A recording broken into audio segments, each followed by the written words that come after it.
Let's say you need a little bit of lemon juice. You usually take your lemon and you cut it in half, then you use a little bit of lemon juice, and then you've got all this lemon left over, so you put it in the fridge or something. And then when you come back, it looks like this. It's all rotten and dry and dehydrated and just rancid. You don't really want to use it anymore, and it's hard and crunchy like this one. There must be a better way to preserve your lemon and still get your juice.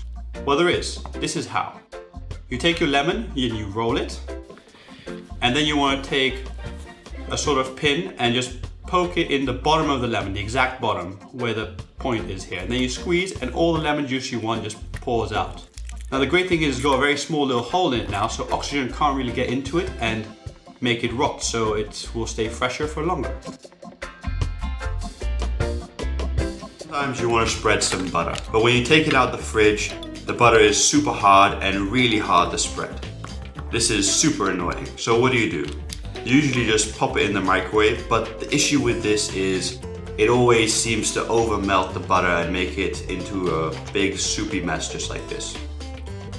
That can be very annoying. So there must be a better way. Well, there is. You take a cheese grater and then you just grate your butter stick. Yes, that's right, grate your butter stick. Now that's got two added benefits. One, it delivers energy to the butter by the grating motion, which makes it a bit softer, and also the higher surface area makes it softer quicker also. Lastly, it's in this funny, interesting spaghetti-like consistency, which now is super spreadable, so you can just spread it on whatever you want, and you have nice soft butter. Success!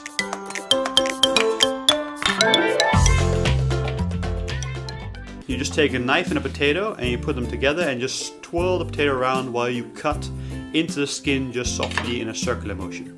Then you take it and you cook it like you normally would. Now, by cooking the skin with the potato, you actually infuse the potato with more flavor, because most of the flavor of the potato is actually in the skin, so you get more potatoey mash.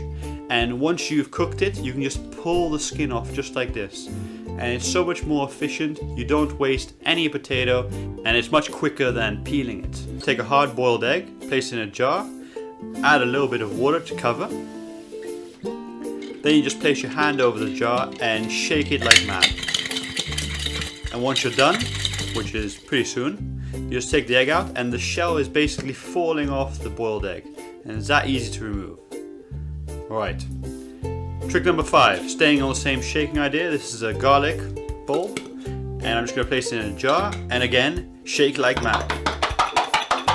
Okay, once you've done that for a little bit, then you just pop it out, and you just remove some of the husks, because they'll get in the way later. Okay, once you remove the husk, just put all these garlic cloves back inside. Alright, put the lid back on, and again, shake like crazy. Keep shaking. Just carry on shaking. And now you just pop it out, and all the skins have separated from the cloves. You can just pick them away and put them to one side. And then you've got these beautiful little garlic cloves, and if any of the skins are still on, you can put them in the jar and shake again, or just easily pull it off very easily, like that. Okay. I hate it when you have old bread and it's super hard and you can't use it anymore. That's why I always keep my bread inside a plastic bag so it stays soft, just like this one here. And then you can still resuscitate it. So here I've got soft bread, but it's very, very old. And to resuscitate it, all you're going to need is just some water. So I'm just going to put this here so I can pour some water over it. Basically just pour the water over it and pour it on the bottom also. And then you want to place it into an oven at 180 degrees Celsius. That's 356 degrees Fahrenheit. And you're going to want to leave it in there for about 3 minutes. And after 3 minutes have passed, then you just want to turn it around and then hit it up for another about 3 minutes. If it's still soft or not done enough, then leave it a bit longer. But once it's done, then you just pull it out and it's crispy again and crunchy, just like it was from the bakers.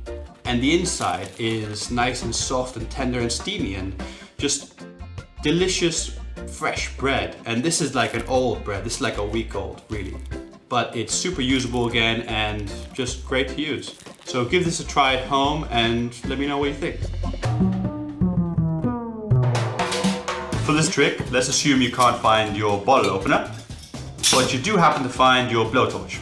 Well, just take it and turn it on, then aim it at the little air gap in between the cork and the wine, And what will happen is it will heat up the air and make it expand, pushing the cork out the top in a nice little explosive bang. Just like this. Success. Right, now just turn your blowtorch off and pour out your wine like you usually would and enjoy it. There we go.